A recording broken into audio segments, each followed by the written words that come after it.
Hace una semana Merino ha salido del poder y la gran pregunta fue ¿quién va a tomar el cargo más importante del país? Por ahí se voceó que podría ser Rocío Silva Santisteban, pero dijeron no, ella es del otro lado, es extremista. Por ahí sugirieron a personas que también estaban investigadas y dijeron no, es volver a lo mismo. Y había un descontento general en la población sobre quién va a ser el siguiente mandatario del país. Hasta que leí un comentario que me llamó muchísimo la atención en redes. ¿Qué pasaría si no hubiera alto mando en el país? Es más, ¿qué pasaría si no hubiera Congreso, ni Poder Judicial? ¿Qué pasaría si la gente se gobernara a sí misma? Tal como lo escuchas, o sea, sin instituciones, sin autoridades, simplemente representándose a sí mismos. Podrá parecer loco, podrá parecer recontra quemado, más fumado que el turri, pero aunque no lo crean, esto sí pasó. Así que para que se entienda más o menos qué significaría gobernarse a sí mismos, y para que vean que la historia es mágica y tienen unas cosas increíbles que a veces uno no llega a saber porque no aparecen en las currículas escolares, el día de hoy vamos a hablar acerca de ello. ¿Qué pasa si la gente se gobernara a sí mismo? Y vamos a ver el caso, el extraño caso en realidad, de la Comuna de París de 1871. Si estás viendo este video por Facebook, recuerda que puedes ver mucho más contenido histórico en mi canal de YouTube que se llama La Biblioteca de Merlín. Suscríbete, ya pasamos los 10.000, ahora vamos por los 50.000. Y recuerda que este espacio llega gracias a la editorial Acuedi, que es una editorial que te va a ayudar a hacer realidad el sueño del libro propio. Si no sabes cómo publicar, no tienes ni idea del mundo editorial, pero quieres sacar tu libro, Editorial Acuedi está hecho a tu medida. Mándales un mensaje por Facebook, búscalos en Facebook como Acuedi, mándales un mensaje por Facebook y cotiza la realización de tu libro. Asimismo, esto viene gracias a Relatos Increíbles, una página de Facebook dedicada a la difusión de la literatura por medio de entrevistas, dirigido por mi amiga Isa Arboleida desde México, un saludo para ti Isa, y por mi amigo Javier Gómez de Colombia, un saludo para ambos. Así que síguelos en Facebook, Relatos Increíbles, y entérate del mundo de la literatura, de la ciencia ficción, la fantasía y el terror. Ahora sí, vamos con este extraño caso.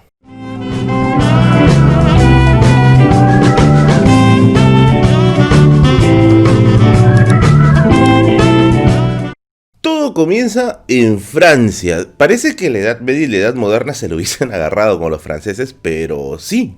Tal como se menciona en el libro La Era de la Revolución del historiador británico Eric Hobsbawm, Francia era una de las potencias políticamente más conservadoras y más vinculadas al antiguo régimen, que es el régimen absolutista. O sea, tenía una de las monarquías más rancias de toda Europa. Esto hizo que en 1789 la gente ya no aguante más por la presión económica y inicie un movimiento social que derivó en la famosa Revolución Francesa de 1789. Sobre esto tengo un video en el cual lo explico mucho mejor acerca de la eficacia de las protestas. Puedes revisarlo en mi canal, ahí lo vas a revisar. El punto es que esta revolución fue larga, acabó con la vida del rey Luis XVI, tuvo una etapa monárquica con el rey vivo, una etapa republicana sin el rey, y posteriormente con la famosa expansión napoleónica, la revolución se anula, pero Napoleón convierte a Francia en una potencia. Esto es lo que se conoce como el primer imperio francés. Los países absolutistas exteriores, temerosos de que la revolución se internacionalice y después temerosos de que Napoleón conquiste el mundo, decidieron ponerle fin en la famosa batalla de Waterloo. La séptima coalición pone fin a los afanes imperialistas de Napoleón en la batalla de Waterloo, y por ello entre 1814 y 1815 se desarrolla el famoso Congreso de Viena, en el cual se va a buscar restaurar la monarquía en Francia. Tanto para eso, mano. Pero aguanten amigos, este es solamente el preludio del preludio. Resulta que el rey que va a ingresar es Luis XVIII.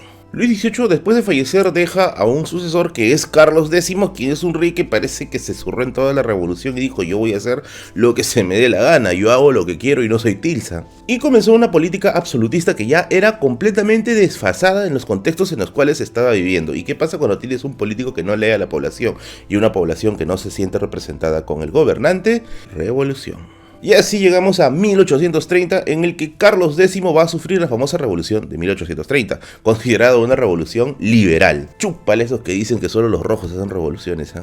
Pues resulta que la burguesía, que era un sector económico que estaba en crecimiento en Francia, ya no quería saber nada más de estos procesos monárquicos absolutistas. Querían libertad, sobre todo libertad económica. Y la revolución de 1830 va a culminar con la salida de Carlos X y la llegada de un rey, atento a este nombre, llamado Luis Felipe de Orleans. Un rey que estaba hecho a la medida de la burguesía. Y así comienza un periodo llamado el gobierno de Luis Felipe de Orleans, que va desde 1830 hasta 1848. Y aquí hay un detalle bien importante, que nos va a servir para más adelante, así como el meme de Mickey. Pues que Luis Felipe de Orleans representaba los intereses de la burguesía, no los de los obreros, no los de los campesinos, que eran los principalmente golpeados en estos contextos. Por lo que ya puedes ir reduciendo que va a haber una inconformidad con la llegada de Luis Felipe de Orleans. Si bien se dice que la revolución de 1830 culmina con él en el poder, lo cierto es que no todos están alegres. Y así llegamos a 1830 con el gobierno de Luis Felipe de Orleans. Luis Felipe de Orleans tenía prácticamente sectores ultra divididos dentro de su gobierno. Y tú dirás, bueno, pero esa es la naturaleza de una república, que haya divisiones para que pueda haber consensos posteriormente de una negociación, pero estás viviendo en la tierra, papi. Va a haber pugnas internas entre los monárquicos, entre los republicanos y, atento, entre los bonapartistas. Y tú dirás, aguanta, que fue con Napoleón Bonaparte. Pues este es un descendiente de Napoleón Bonaparte, es nada más ni nada menos que su sobrino. Luis Napoleón era sobrino de Napoleón Bonaparte y era un tremendo opositor del régimen de Luis Felipe de Orleans. El historiador Seco Elauri Baridon menciona que Luis Napoleón se había rebelado al menos 2 veces contra la autoridad de Felipe de Orleans, y que incluso en la segunda vez lo mandaron a prisión a Luis Napoleón por declararse en rebeldía. Así que este era nuestro Turri francés, Le Turri. ¿Y cuál era la razón de crítica a Luis Felipe de Orleans? Pues que el tipo no quería hacer reformas. Básicamente se declaró en una política de la inamovilidad, y esto también te lo menciona Seco Elauri Baridon. El punto más flojo y más inamovible de todo su gobierno fue cuando se nombró a Guizot como parte del equipo ministerial del rey. Guizot fue un reacio a que se haga cualquier reforma y la gente exigía cambios. Entonces, un grupo de intelectuales reformistas comenzaron a hacer un movimiento llamado, atenta a este nombre, el movimiento de los banquetes. ¿Y qué significaba eso? Pues que estos intelectuales se iban de pueblo en pueblo, asistían a banquetes en los cuales comían rico y hablaban acerca de la necesidad de un nuevo gobierno y de una nueva revolución. Intelectualidad y comida. ¿Qué más? Y tú te preguntarás, ¿por qué en banquetes? Bueno, según lo que estaba investigando, al parecer en Francia estaba prohibida en esos años las reuniones con tinte político, pero no estaban prohibidas las reuniones con tinte fraterno. Por lo tanto, si una persona asistía a un banquete y pagaba por su comida, estaba pagando por consumir un producto, no necesariamente por el tipo que va a hablar después de eso. Así que era como una especie de sacadita de vuelta de la ley. Los banquetes se fueron haciendo en todo Francia y la gente se iba enterando de la necesidad de cambiar de gobierno. Hasta que el último banquete, adivina en dónde iba a ser, pues en París. ¿Y qué pasó? Que el rey dijo, aguanta, eso que hice Pollito Brother en realidad es un intento de revolución. Por lo que las fuerzas del rey van a censurar el último banquete en París y aquí se prendió la cosa. Métete con el gobierno, métete con los ideales, métete con la revolución, pero jamás te metas con la comida, en serio. Estalló la revolución de 1848. Esta revolución es considerada como la tercera revolución liberal francesa, que va a terminar con la salida de Luis Felipe de Orleans. Y ahora sí viene lo interesante, ¿quién va a asumir el gobierno? Es así donde se establece un gobierno provisional de 11 miembros que iban a decidir qué tipo de gobierno se iba a tomar, si iban a continuar siendo una monarquía o iban a pasar a una república. Por lo que la Asamblea Constituyente decide convocar a elecciones. Y adivinen qué, pues los socialistas estaban en contra de esto porque decían, aguanta, entre un rey o entre un burgués va a pasar exactamente lo mismo. Acuérdate de la revolución del 79, se encumbró la burguesía. En la revolución del 30 se encumbró la burguesía. En la revolución del 48, que es la que estamos viendo ahora, va probablemente encumbrarse otra vez la burguesía. Así que los socialistas, que estaban representados por los obreros y algunos campesinos, van a reclamar. Y van a decir, no, no queremos un gobierno burgués más, queremos un verdadero gobierno que parta de los obreros.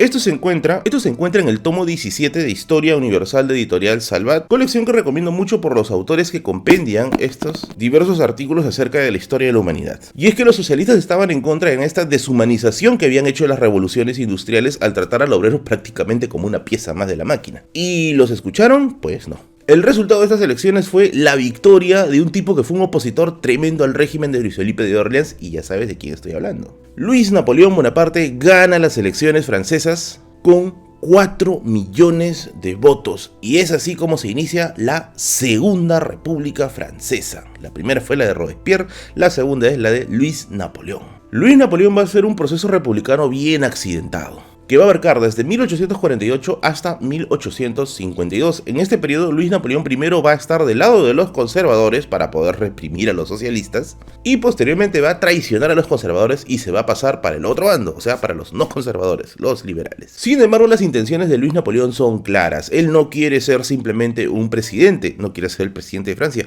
quiere ser un emperador. Esto también lo menciona Seco el Aurivárido cuando hace una pequeña semblanza de Luis Napoleón, y es que él vivía prácticamente con la idea de que algún día iba a ser como su tío Napoleón Bonaparte. Y efectivamente lo va a lograr, aunque entre comillas, ¿ya? En 1851, en el 46 aniversario de la batalla de Austerlitz, la famosa batalla modelo de Napoleón Bonaparte, Luis Napoleón va a dar un golpe de estado. Va a disolver la Asamblea Legislativa y posteriormente va a hacer un plebiscito el año siguiente en el cual se va a consultar a la gente si quiere que Napoleón, o sea, Luis Napoleón, sea el representante de los intereses absolutos de Francia, y este plebiscito Napoleón lo gana. Y es así que con 8 millones de votos, Luis Napoleón se convierte en Napoleón III.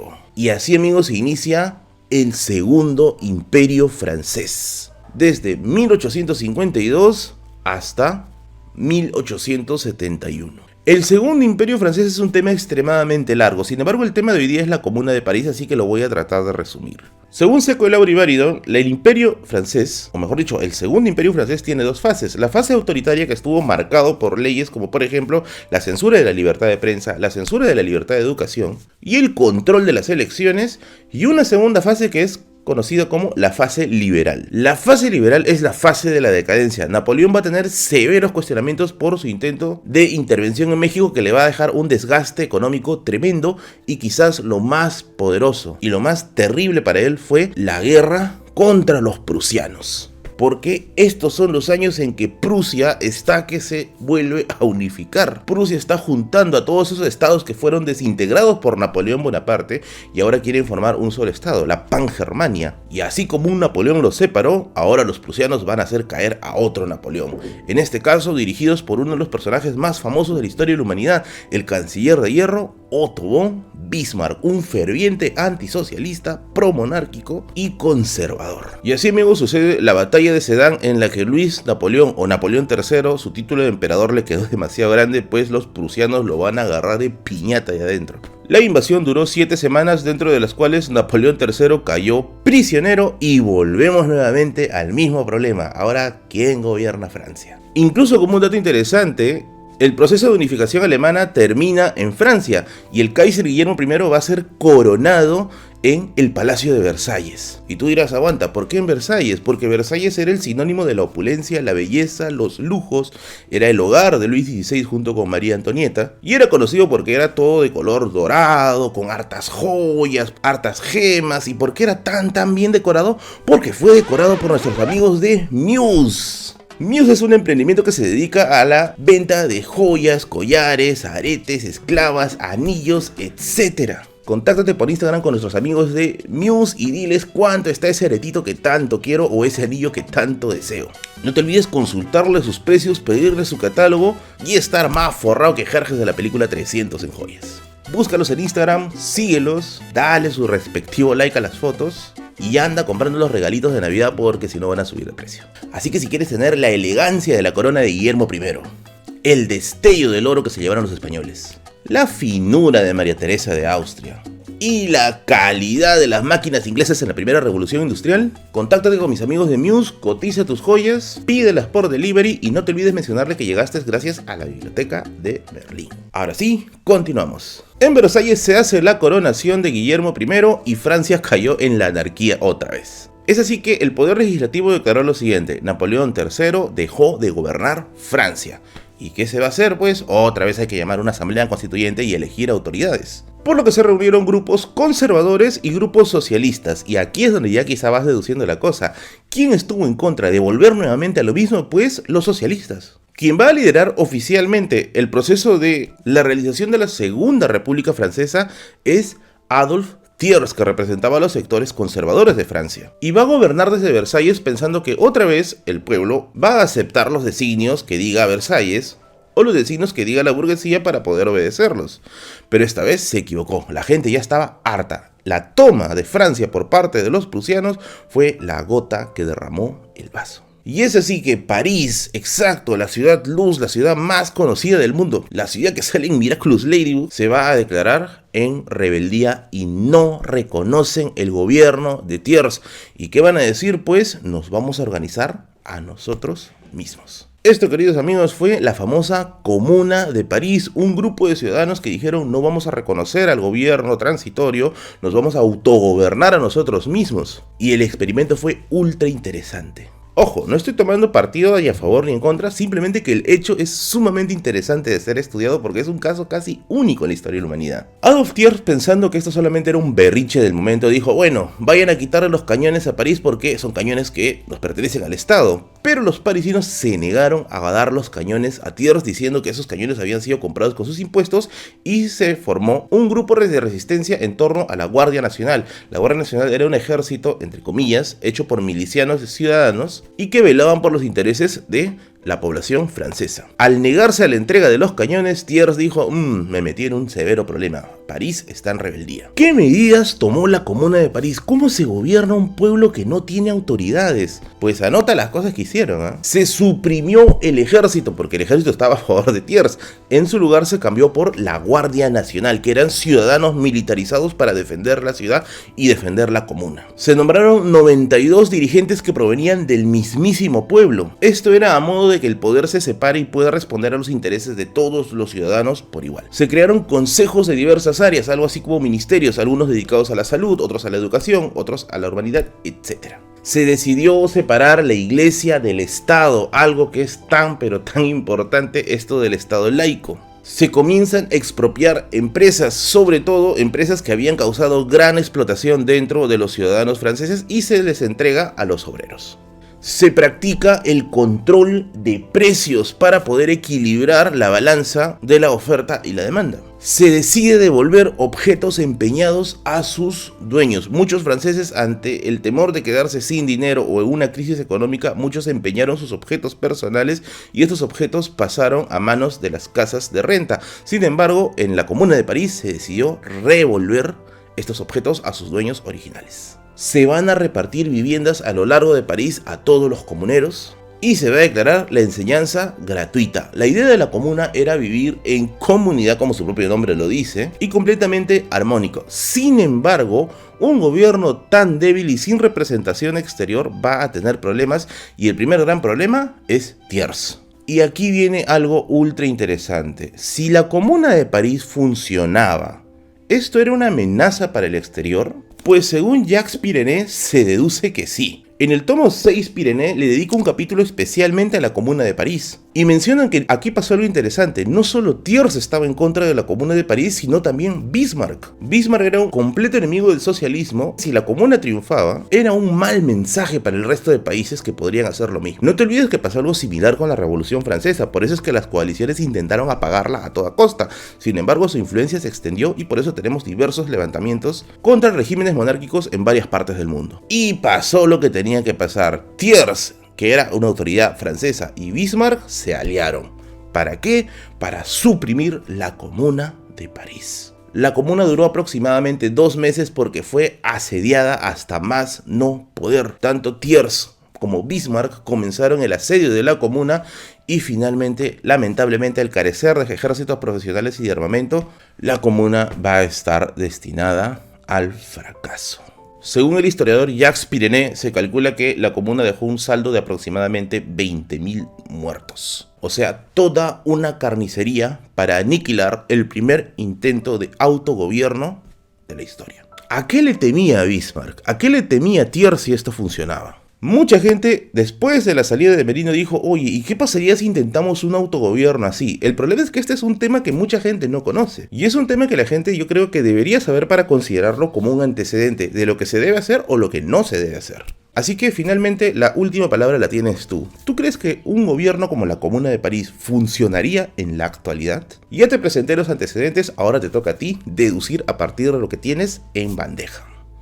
Muy bien amigos, hasta aquí llegó el video de hoy día. No se olviden que si quieres convertirte en un mecenas del canal, en un Sforza, en un Medicis, puedes hacerlo donando cualquier cantidad al YAPE que te voy a poner acá, o al BCP que te voy a poner acá, o al CCI que te voy a poner en los comentarios. Todas las donaciones están orientadas a sustentar gastos básicos del canal para que ésta pueda seguir manteniéndose a flote, tanto en los videos de YouTube como en los directos de Facebook y en los sorteos de libros. Ah, porque hago sorteos de libros en mi página de Facebook, así que si no me has seguido, sígueme en mi página de Facebook, sígueme en Instagram, que también tengo un Instagram, y estate atento a las novedades. No te olvides compartir este video con tus amigos y si lo estás viendo por Facebook, nuevamente suscríbete a la Biblioteca de Merlín en YouTube.